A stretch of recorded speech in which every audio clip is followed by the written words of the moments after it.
Do you think you can hold off regulation, though? Do you think that by these approaches and by being proactive and by taking a stand and perhaps offering up a road to redemption to these people and making clear distinctions between what you're allowing, what you're not allowing, you can hold off regulation? Or do you disagree with what he's saying about regulation? No, I don't believe that should be our goal, is to hold off regulation. I believe we should participate like any other citizen, whether it be a corporate citizen or an individual citizen, in helping to guide the right regulation.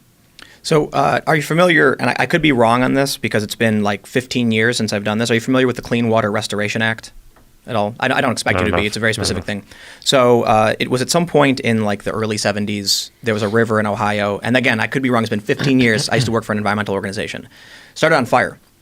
And what was typically told to us was that all of these different companies said, we're doing the right thing. But like as I mentioned, the snowflake doesn't blame itself. So over time, the river was so polluted, it became sludge and lit on fire. And so someone said, if all of these companies think they're doing the right thing, and they've all just contributed to this nightmare, we need to tell them blanket regulation.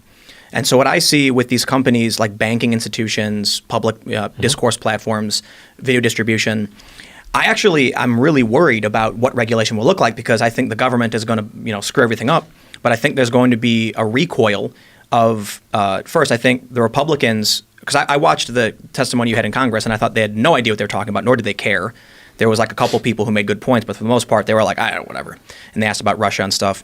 So they have no idea what's going on. But there will come a time when, for instance, one of the great things they brought up was that by default, when someone in D.C. signs up, they see way more Democrats than Republicans, right? You remember that when you testified? Yeah. So, there's an issue.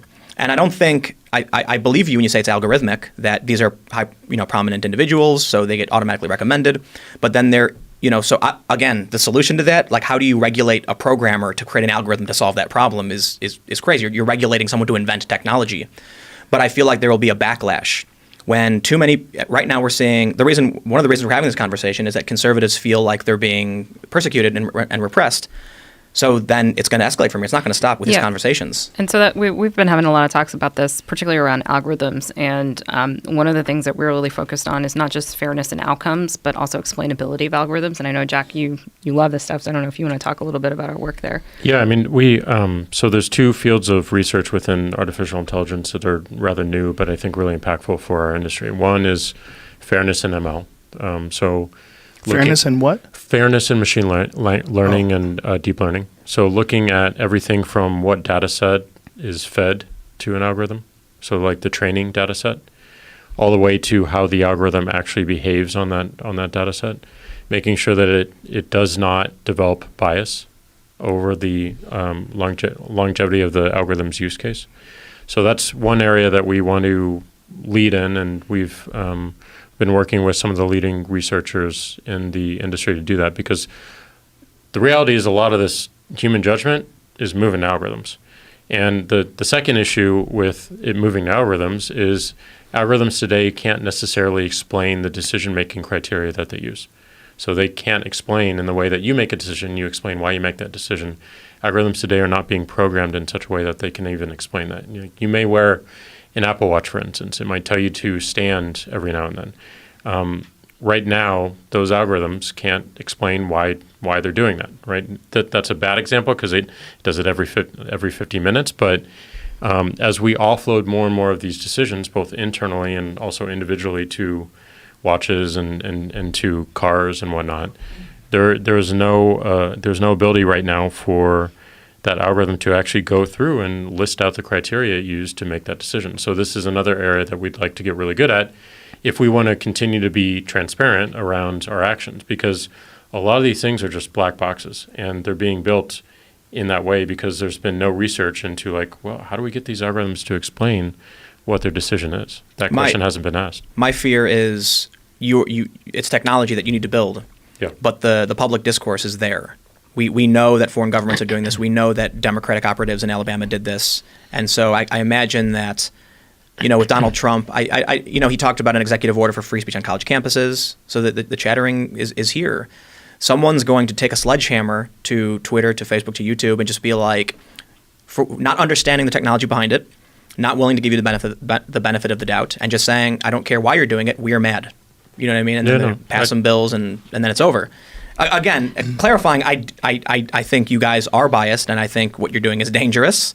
But I think that doesn't matter. It doesn't matter what you think is right. It matters that all of these companies are doing similar things, and it's already terrifying people. I mean, look, when I saw somebody got banned from their bank account, that's terrifying. And PayPal's done this for a long time. You know, that seems like more egregious than being banned from any social media platform. That seems to me to be worthy of a boycott. Patreon issued a statement about a man, I believe his name is Robert Spencer, and they said MasterCard instructed us to ban him. And you know what? I'll say this too.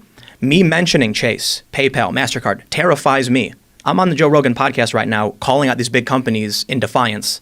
And we've already seen... I would like to know all the specifics of why they chose to do that, and I would hope that they would release some sort of a statement explaining why they chose to do that. Maybe there's something we don't know. There was a reporter, and I could be getting this wrong because I didn't follow it very much, with Big League Politics, who said that after reporting on PayPal negatively, they banned him.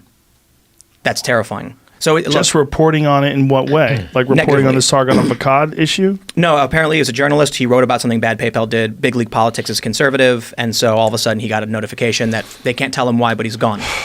So I see these big tech monopolies. I see YouTube, Facebook, Twitter. I see PayPal, MasterCard, and they're doing it. And they all say they're doing the right thing. But all of these little things they're doing are adding up to something nightmarish, and some legislator is going to show up in a matter of time with a sledgehammer and he's going to whack your algorithm. Well,